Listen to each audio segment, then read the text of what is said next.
నమస్తే Santosh, welcome to special focus. దేశ రాజధాని ఢిల్లీలో పొలిటికల్ దంగల్ దుమ్మురేపుతోంది. ఎన్నికలకు టైం దగ్గర పడుతున్న వేళ ప్రచార పర్వం జోరుగా సాగుతోంది. అభివృద్ధి ఏదంటూ నిలదీతలు ఓవైపు, కుంభకోణాలు చేశారంటూ ఆరోపణలు మరోవైపు.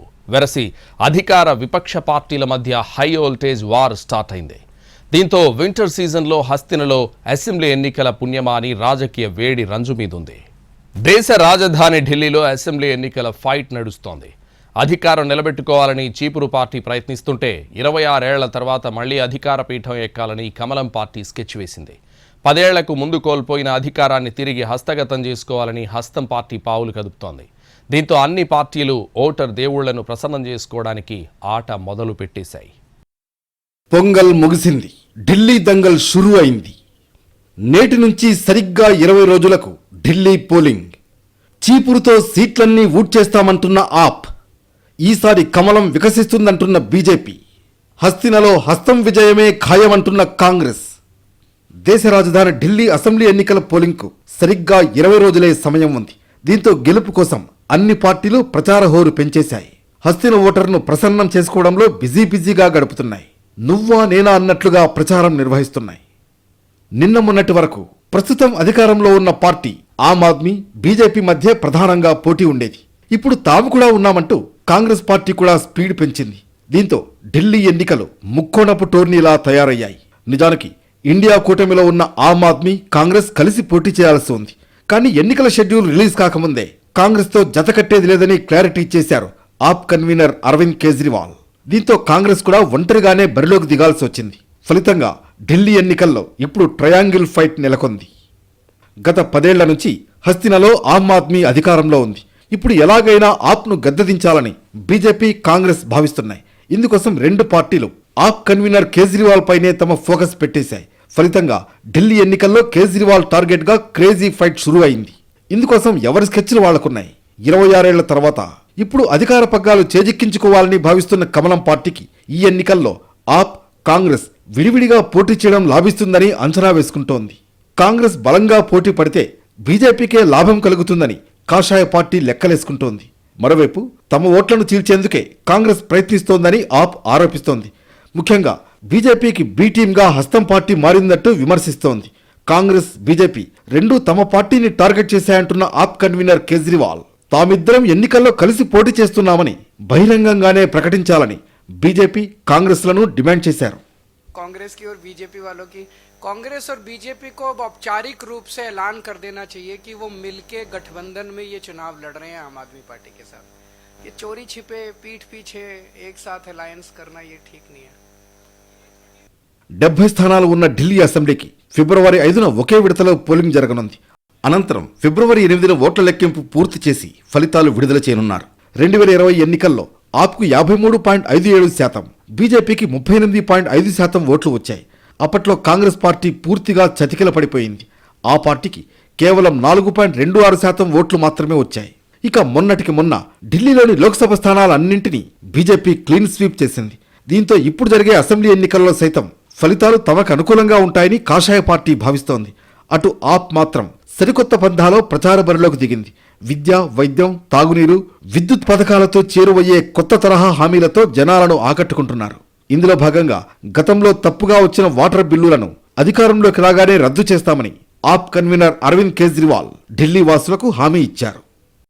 तो मैंने और भी कई मंचों से ऐलान किया है, लेकिन आज सार्वजनिक रूप से और औपचारिक रूप से मैं ऐलान करना चाहता हूं कि जिन लोगों को लगता है कि उनके बिल गलत आए हैं और उनके हजारों लाखों के बिल हैं वो गलत हैं, उन लोगों को अपने पानी के बिल भरने की ज़रूरत नहीं है. वो इंतज़ार करें. आम आदमी पार्टी की सरकार बनेगी. चुनाव के बाद हम उनके गलत बिल माफ़ करा देंगे. మరోవైపు ఢిల్లీ అసెంబ్లీ ఎన్నికల్లో ప్రచారం నిర్వహిస్తున్న కాంగ్రెస్ అగ్రనేత రాహుల్ గాంధీ, ప్రధాని మోడీ, ఢిల్లీ మాజీ సీఎం కేజ్రీవాల్ పై ఘాటు విమర్శలు చేశారు. 10 ఏళ్ల ఆమ్ ఆద్మీ పార్టీ పాలనలో ఢిల్లీలో అవినీతిని అంతమొందించేందుకు కేజ్రీవాల్ ఏం చర్యలు తీసుకున్నారని ప్రశ్నించారు. పొల్యూషన్ కూడా కంట్రోల్ కాలేదని విమర్శించారు. पेरिस बना दूंगा, अब देखिए हुआ क्या. आप देखिए बाहर चला नहीं जा सकता है, ऐसा पोल्यूशन है, आधे लोग बीमार रहते हैं. कैंसर बढ़ रहा है, पोल्यूशन बढ़ता जा रहा है, महंगाई बढ़ती जा रही है। और उन्होंने कहा था कि भ्रष्टाचार को अरविंद केजरीवाल जी मिटाएंगे। दिल्ली में अरविंद केजरीवाल जी ने भ्रष्टाचार मिटाया क्या? मिट गया।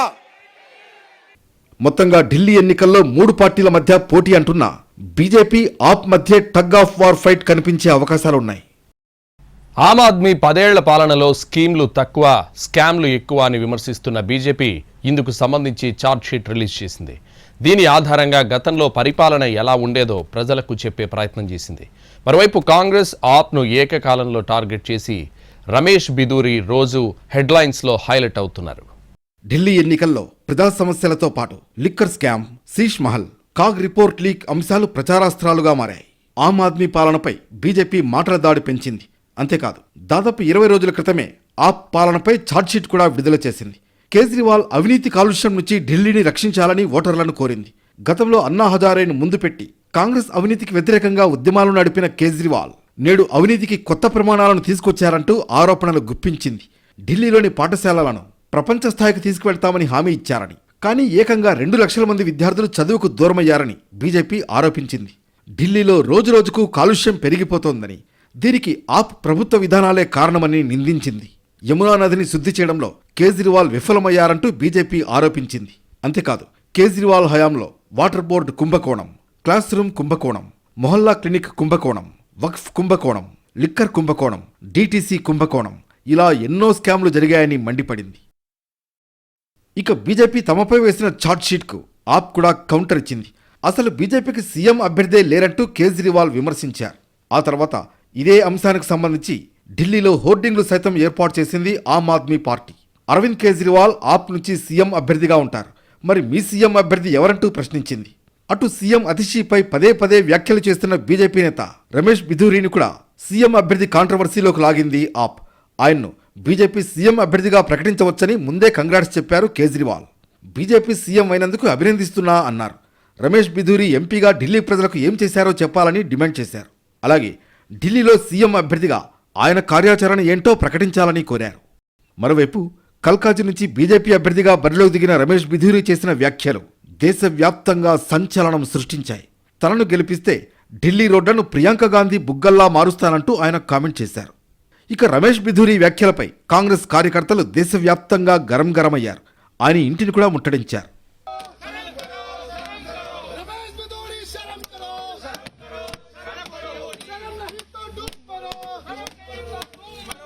ఈ వ్యాఖ్యలు కాంట్రవర్సీ కావడంతో ఆ తర్వాత సారీ చెప్పారు రమేష్ బిధూరి. नरेश बालियान आम आदमी पार्टी का विधायक है। 2024 में फिर उन्होंने ये बयान को दोहराया। 2024 के चुनाव में तो आरटीसी की चुप्पी रही, लेकिन फिर भी अगर मेरे इस बयान से कोई व्यथित है, किसी को दुख पहुंचा है, तो मैं हृदय से इस बात के लिए अपने शब्द वापस लेते हुए खेद प्रकट करता हूं और इस बात के लिए मैं दुख प्रकट करता हूं कि अगर किसी को खेद पहुंचा हो। लेकिन इन लोगों को उंगली उठाने का कोई इस बात के लिए राइट अधिकार ही नहीं बनता है कि वो ऐसे बयानों की करे, तो पहले अपनी गिरबान में वो लोग झांके।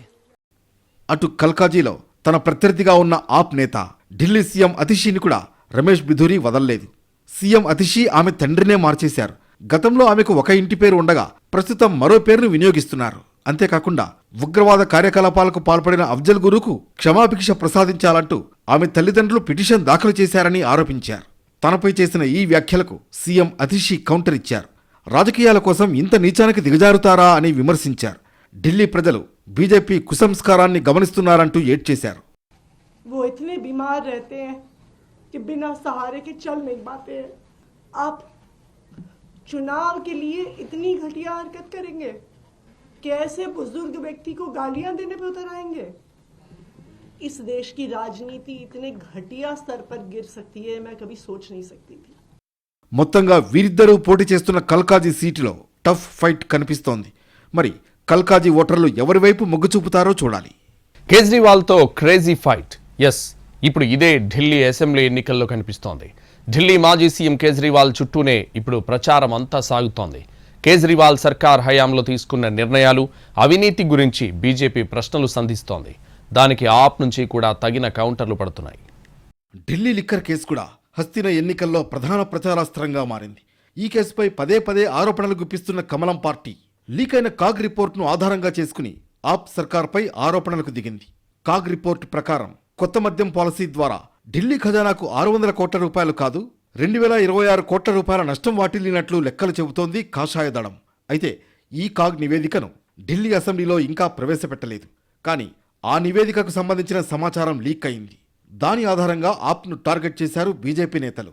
ఇక ఢిల్లీ లిక్కర్ స్కామ్ కేసులో ఇప్పటికే ఢిల్లీ మాజీ సీఎం అరవింద్ కేజ్రీవాల్, మాజీ deputy CM Manish Sisodia jail జీవితం గడిపి బెయిల్పై బయటకొచ్చారు. మొత్తంగా ఢిల్లీ లిక్కర్ కేసులో కాగ్ రిపోర్ట్ మరింత చిచ్చు రాజేసింది. తాజాగా ఢిల్లీ ఎన్నికల ప్రచారం పీక్ స్టేజ్లో ఉన్న తరుణంలో లిక్కర్ కేసు తేనెతుట్టెను మరోసారి కదిపింది ఈడీ. దీంతో ఆప్ కన్వీనర్ కేజ్రీవాల్, మాజీ డిప్యూటీ సీఎం మనీష్ సిసోడియా మరోసారి చిక్కుల్లో పడ్డారు. ఢిల్లీ లిక్కర్ పాలసీ కేసులో అరవింద్ కేజ్రీవాల్, మనీష్ సిసోడియా విచారణకు కేంద్ర హోంమంత్రిత్వ శాఖ ఎన్ఫోర్స్మెంట్ డైరెక్టరేట్కు అనుమతిచ్చింది. ప్రజాప్రతినిధులను విచారించాలంటే ముందస్తు అనుమతి ఉండాలంటూ గత నవంబర్లో సుప్రీం ఆదేశాలు జారీ చేసింది. ఈ నేపథ్యంలోనే అనుమతి కోసం ఢిల్లీ లెఫ్టినెంట్ గవర్నర్ వికే సక్సేనాకి చాలా రోజుల క్రితమే ఈడీ లేఖ రాసింది. దానిపై ఆయన నిర్ణయం ఎప్పుడు తీసుకున్నారు. ఆ వెంటనే కేంద్రం కూడా ఈడీ విచారణకు అనుమతిస్తూ ఉత్తర్వులిచ్చింది. దీంతో లిక్కర్ కేసు ఫైట్తో ఢిల్లీ రాజకీయాలు మరింత వేడెక్కాయి. ఇక లీక్ అయిన కాగ్ రిపోర్ట్ ఆధారంగా అరవింద్ కేజ్రీవాల్ తాను సీఎంగా ఉన్నప్పుడు నిర్మించిన శీష్ మహల్ పైన బీజేపీ ఆరోపణలు గుప్పించింది. ప్రధాని మోడీ దగ్గర నుంచి బీజేపీ అధికార ప్రతినిధుల వరకు అంతా ఇదే అంశాన్ని హైలైట్ చేశారు. కేజ్రీవాల్ ప్రభుత్వ హయాంలో నిర్మించిన శీష్ మహల్లో పెద్ద స్కామ్ జరిగిందని కమలనాథులు చెప్పుకొచ్చారు. 7 కోట్ల రూపాయల వరకు అంచనా వ్యయంతో షురూ చేసి ఫైనల్ చెల్లింపులు మాత్రం 33 కోట్ల రూపాయలు చేశారని విమర్శించారు. కేజ్రీవాల్ అండ్ కో శీష్ మహల్ నిర్మాణం పేరుతో అడ్డంగా కమిషన్లు బొక్కేశారని చెప్పుకొచ్చారు. కాగ్ రిపోర్ట్లో ఈ లెక్కలన్నీ స్పష్టంగా ఉన్నాయని తెలిపారు. अब फाइनल पेमेंट कितना दिया गया, मैंने आपको कहा 7 करोड़ एस्टिमेशन, वो 62 लाख 61 लाख हम पॉइंट वाला छोड़ देते हैं, 7 करोड़ एस्टिमेशन, 8 करोड़ का टेंडर हुआ और उसके बाद जो पेमेंट दी गई 2022 में वो है 33 करोड़ 66 लाख 66 लाख 33 करोड़ 66 लाख 33 करोड़ 66 लाख रुपए. कहां 7 लाख का एस्टिमेट, 7 करोड़ का एस्टिमेट और कहां 33 करोड़ दिया गया है.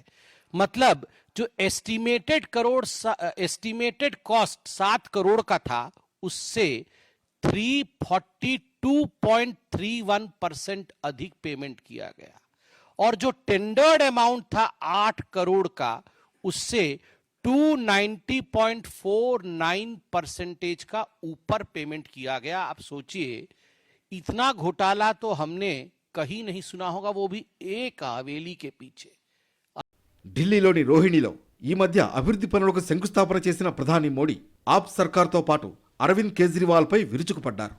దేశమంతా కరోనాతో ఇబ్బంది పడుతున్న తరుణంలో ఆనాటి ఢిల్లీ సీఎం కేజ్రీవాల్ అద్దాల మేడ శీష్ మహల్ నిర్మించుకున్నారని ఆరోపించారు. ఇక అందులో ఉన్న సౌకర్యాల గురించి ఎవరు విన్నా ఆశ్చర్యపోతారంటూ చెప్పుకొచ్చారు మోడీ. आपको ये जानकर के पीड़ा होगी, दर्द होगा, अरे पूरे देश के लोग चौंक जाएंगे. जब दिल्ली के लोग कोरोना से जूझ रहे थे, जब दिल्ली के लोग ऑक्सीजन और दवाओं के लिए भटक रहे थे, तब इन लोगों का पूरा फोकस अपना शीश महल बनवाने में था.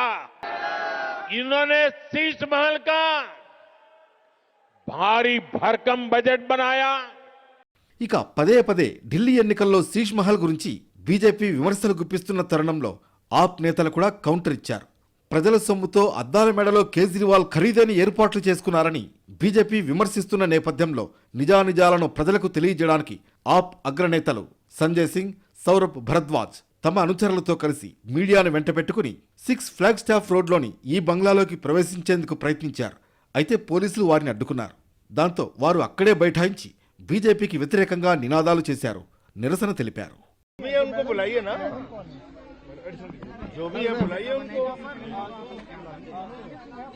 किस नियम के तहत आपने रोक रखा है? हमने किस नियम का उल्लंघन किया? मत बोलो उनके यार, कैसे कर रहे हो यार? बीच में क्या है? मत लो यार.